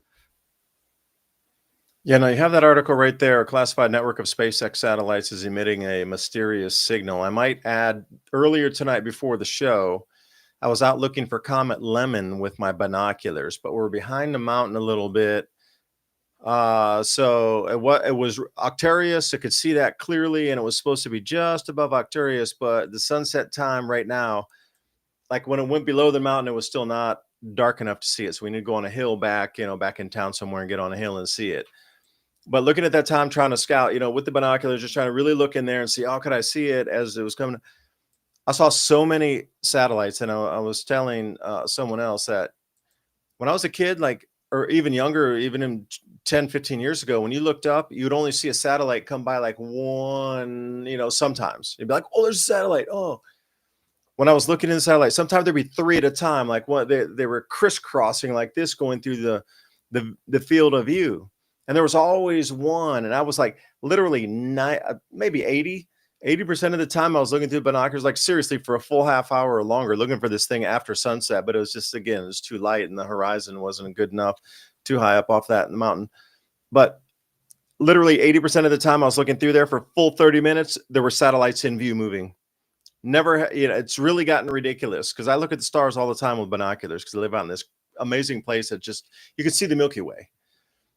This is the year that I have never, ever, ever, maybe it's just a reflection in the sunlight because it was sunset and the way they were coming and everything. Maybe there was more reflectivity than I would see if I go out after the show and look at midnight here versus that time. But I have mind-boggling, tremendous amount of satellites going through, like really mind-boggling to the point where you look at it and you go, that is so many. When you used to see like one come by every 10 or 15 minutes and you'd be excited about it, to see that many going through, must have seen more than 100 during that time. I kid you not, they were continuous and never stopping ever. And if you look in binoculars, you know exactly what I'm talking about. Yeah, here we see them. You can see probably 100 a night if you get out and just look. And what's funny is that's with your naked eye, but with your binoculars, you can really see them. Right. And what's funny is the time period changes each night depending on the season of where the sun's going to be reflecting off of those. So there's like a little period of time to the northeast and the southeast, the northwest and the southwest at different times. You get the best arc of reflection, and you'll just see them nonstop, like you said, crisscross. And we've seen probably 40. When you see them all in a line, you know that's SpaceX specifically. But when you're seeing the ones going all different directions, they have apps for that. And we've gone out there and, oh, cool, that's that one, that's that one. Hey, there's one that's not marked. There's another one that's not listed. There's another one that's not listed.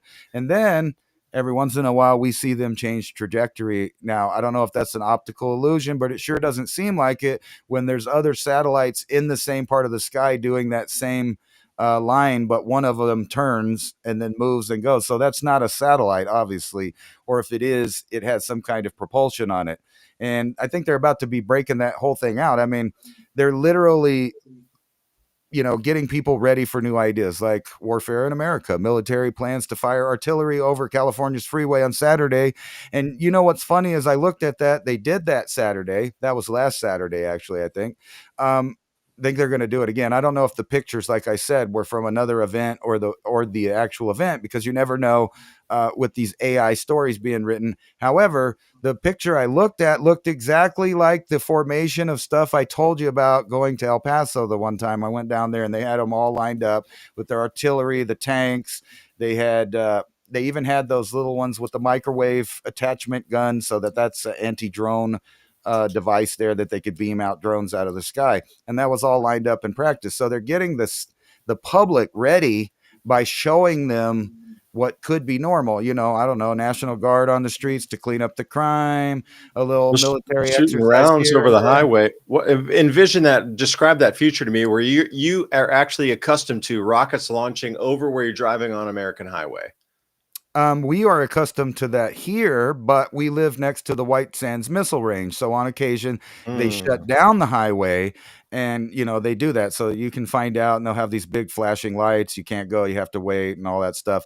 But what they did is they just pulled up over an interstate that was being used. I forgot. It did happen because I remember seeing the pictures of the police that had little pieces of shrapnel that fell down on their car from this stuff. This is down in San Diego in Southern California, which is exactly where I told you. That's the beginning of the new militarized zone, all the way from there to McAllen, Texas, on the other side in the Gulf of Mexico, and then down to the Yucatan, and then onward to Venezuela and the Panama Canal. It's all being set up, but I don't really think it's about drug cartels, because I'm pretty sure that they could clean that up pretty fast if they wanted to. And I don't think they do. I think this more has to do with about finding assets of China and Russia and finding out where they're at and who they are. And that's what they're doing, actually. And they're setting that up so that we have a stranglehold on that canal, which for the last 20 years has been basically owned and operated by China.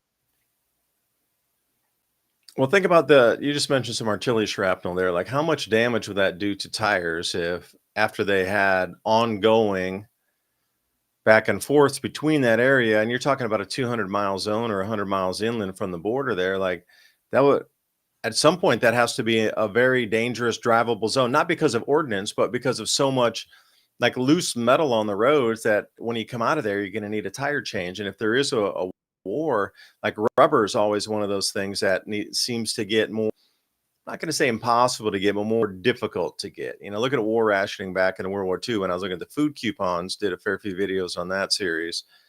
Rubber was incredibly rationed. Like you were allowed, was it one new set of tires?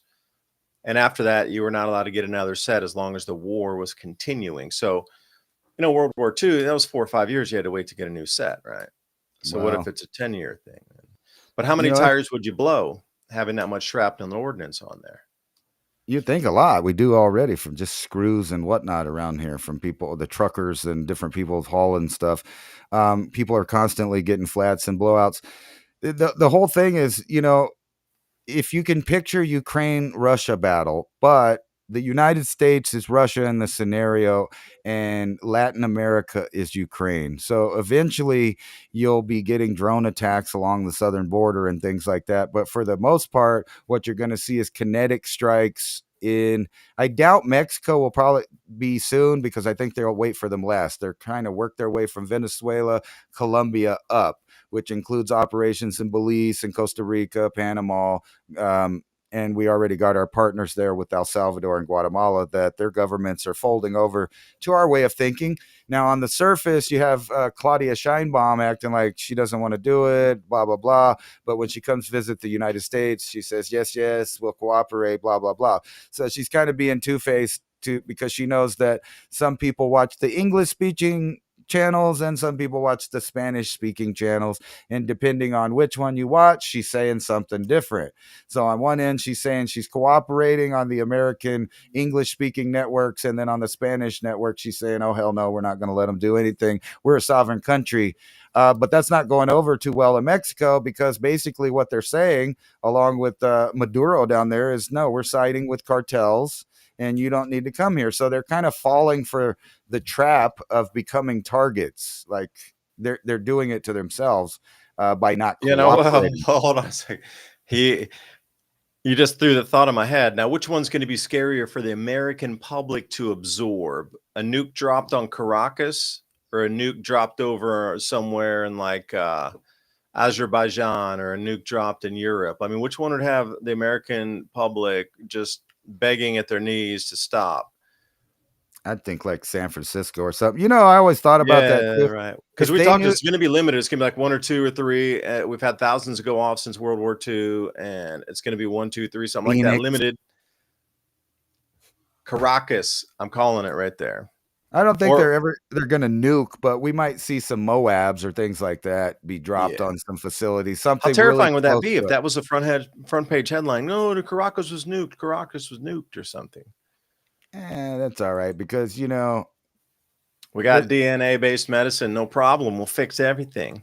Well, these are run. You don't even need those potassium iodide pills anymore. We got the DNA covered. We got the DNA biocomputing covered with circuitry, man. We'll put that nanodust in you, dude. You're safe.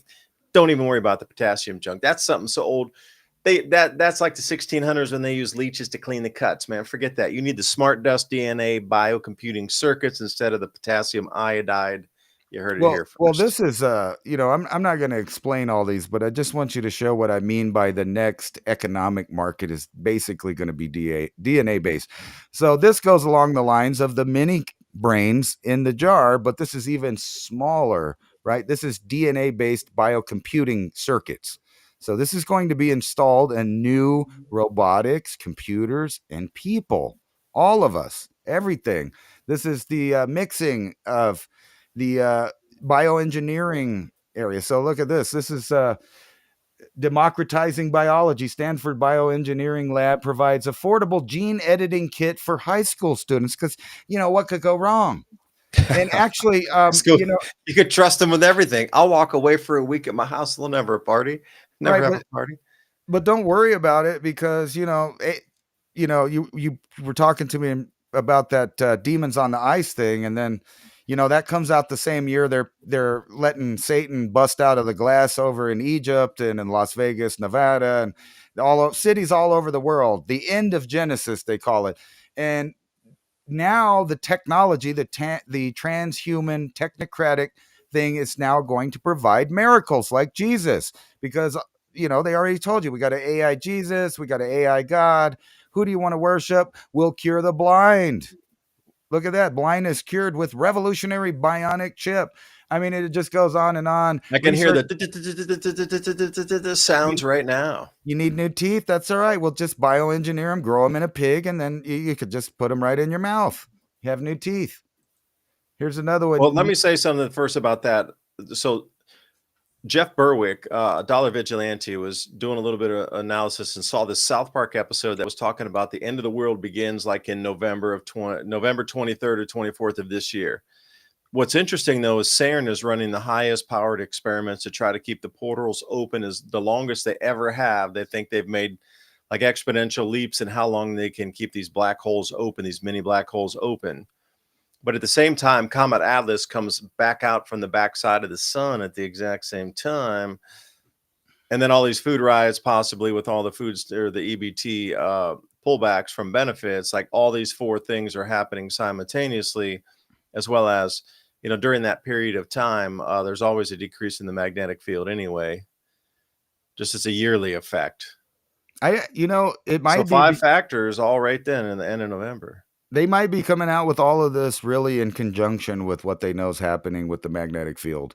A lot of these things are, because like I said before, the problem with the old technology is that it's all susceptible to long duration waves and short duration waves of different kinds, messing up chips, starting wires on fire like the Carrington event, whatever. But if you could get all of these technologies in a place where they're Faraday caged to an extent, where would you do that? You would put it in the body, inside the DNA. We already know DNA is the new way of storing information.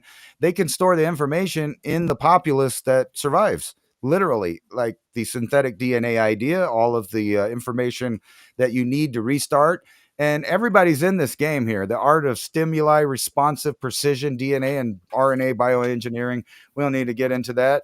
But just think about the Third Reich and what they would have did with this technology right here, a low-cost 3D printed DNA testing device that you could take anywhere. You don't need Ancestry.com. You can just pull out your tricorder, get a little sample, and you could tell exactly everything about somebody, their traits, their faults, their DNA, their mitochondrial DNA, their paternal DNA. All of that information is easily achieved and gotten now. DNA hydrogels and their derivatives in biomedical engineering applications.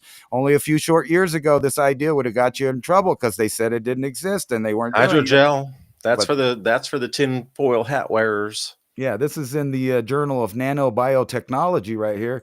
Wait a second. Like Ransom, you said, so think about that. The smart dust that's coming into our body that can inject code into the DNA, that turns every human into a library using their DNA as a storage facility. It could possibly, and we're already finding the evidence of that happening, not in the way that they're storing a library, but that information is retained after some of these procedures and medicines are taken. And it seems like I said, everybody's getting in the game. Ohio lawmakers introduced new act centered on DNA testing at birth. We're getting into that real dangerous eugenics territory. Maybe I didn't explain myself enough. Maybe all the smart dust that's all around us and all these things that have been are programming everything that we've ever learned through human interaction, like a supercomputer in the dust into every single human. So if there are survival humans, that can be re-extracted out later. But every human gets the entire download of all human innovation history and everything stored in our DNA as literally a library of Alexandria plus thousands of where that's come from. It's all downloaded into our DNA. So there's going to be some survivor humans that in the future, that information could be extracted. If it's put into everybody using smart technologies, it might already there's going to be at least a few survivors that can be re-extracted back out. It's just information. Well, think about the opposite of that. It might already be there. And what these new programs are doing is deleting and replacing. So they're getting rid of the actual information that you would be seeking through your DNA, where it came from, what kind of information it holds. Now we're replacing it. And I don't know what I did with the paper, but there's a lot of papers coming out now talking about. I was such an optimist on this, man. You just like put me off my fresh fried lobster, dude. And the Chinese are real interested in American DNA. They want to create a super communist soldier over there with, DNA from around the world. Take the little traits out of these people and these people, and it all reminds you of, I don't know. You remember when those Germans started the Olympics, and the whole idea behind the Olympics was to get the best of any certain, thing from the world and get them all in one place at the best representations of whether it's a gymnastics person from China or a guy that's, the best guy that could possibly be on riding a horse, or, like all of it, javelin throwing, shot put, deadlifting, powerlifting, running. You get the guy from Kenya that can run forever, and and you get all of these traits, you put them in a database, and then you start mixing and matching with them, and it's all what we've been warned about forever. And I don't know what exactly. Well, they had to get blood samples or urine samples to pass the drug test, so they gave them their DNA right there. Right, here's I know this is a goldfish moment for me. Oh, me, this is a great one, man. I love this one. Those jewels are fake anyway that were stolen from there. They were probably faked 100 years ago. Well, it just shows you another indication that they've let Europe go and that it's a lost cause. They've let it go. It's done. But I was going to say, I can't find the damn article, but it was about the presence of integrated DNA present in human beings now after the year 2020. So they found all of these copyrighted strands of RNA and DNA in people now. So we are beyond the era of the Homo sapiens. So the end of the Holocene is now, not only through technological means like robotics and the expansion of our ability to compute in the quantum level, but over in the bioengineering area where human beings are not Homo sapiens any longer. And there's so many different examples of that over the last 10 years. And it's all floating around in there. And that might explain this map behind me right here. Well, wait a second. Now, you just said that this reminds me of Monsanto. Oh, and yeah, what happens because a lot stages. of times if you are an organic farmer and you want to do or farm yourself, we lost that, didn't we? Yeah, you can't farm farming. yourself. You have to buy our products now. Well, yeah. Well, the lawsuits that are going on for having you're an organic farmer, but you have stray Monsanto seed in your field, even just a few plants, and suddenly your acreage is now infringing on their copyright. This brings me to the same thing. What happens if there's this patented DNA inside your body? Then suddenly you're part of that corporation because a few stray strands came in and they can prove that. Or your children. Patented DNA's inside you versus, patented seeds that are inside an organic farmer's fields. Or your children, right? Your children would be now products of the corporation because they're DNA. Yeah, probably. You're a patented animal, no different than patented species of cow, goat, pig, whatever it would be. Well, and especially it's a wonderful Thursday night, everybody. Spoon fed it through the grocery stores. As a matter of fact, when you go to the grocery store next time, David, look at the back of the package of your meat and see which one has the artificial flavors added or natural flavors added to your beef. Now, tell me what natural or artificial flavors needed to be added to beef. You explain that one to me, and then find out well, what you got to do is look up the legalese of the terminology updated to 2025, just like natural doesn't mean anything when it's on a package now. Organic is being the definition of that is being changed due to, let's say, medications given to the beef, pork, and chicken. And the bioengineering with that. That is all now organic and natural. Man is natural. Therefore, anything man makes is considered natural too. And that's why they can put the word natural on any product at the grocery store. But now they're slipping it in there where you think you're just buying beef, but then you look at it and they have added ingredients that they don't have to tell you what is. They just have to say natural flavors or artificial flavors. You're looking for that beef that just says ingredients, beef. That's it. That's all. And then hope that the farmers that grew that didn't tinker with it. Yeah, and that's where your farmer, and then their feed source and what they're putting into those cattle, those hogs, or the lamb, chicken, goose, duck, whatever. knowing your local farmer to be able to get that clean meat. Again, we talked about refrigerators, perhaps, in the future with the smart technologies, it will be able to detect non-antibiotic injected meats in your refrigerator at that molecular level. Where if you're deer hunting, okay, there's nothing in it, so it'll ping up. Oh, there's like un-USDA facility processed meat in the refrigerator. Okay, it might be okay because deer season, you get some rabbit, you get something off season, when you're hunting. But then in the rest of the year, oh, they have illegal meats. Well, those came from the Amish because I know they raise their own heirloom grains and they let them forage out in the fields, whatever, give them their own homegrown grains on that. But imagine if the refrigerators come down and they can ping it and you're not allowed to have that kind of meat. Like that's deemed illegal. Or literally police will come to your house, like the police are coming to the house and knocking on the door in the UK for a mean tweet. They actually rock up to your house because your refrigerator reported you for having, chemical analysis on the meat, that it was not through a facility.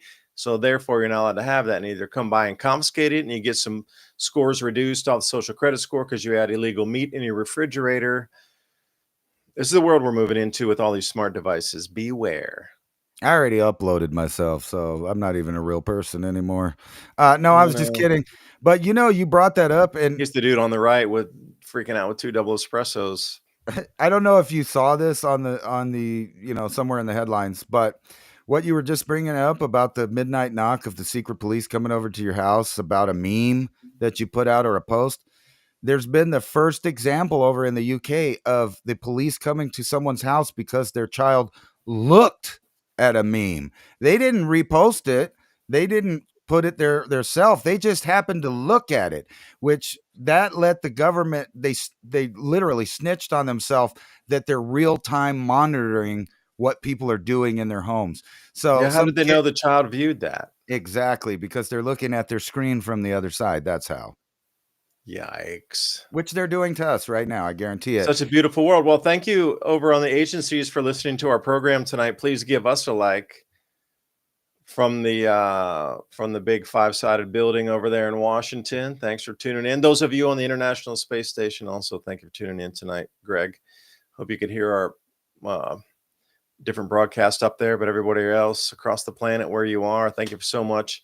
Please support our sponsors, Alfa, Vedic, Victor Nutrition International, and also Hemp Lucid, bringing you the information, keeping us on air here. So those links are in the description box below. We'll see you next time. Please leave your comments. We do read them and respond. That's part of our, what we find for content to bring you the next show. So see you next time. Bye for now.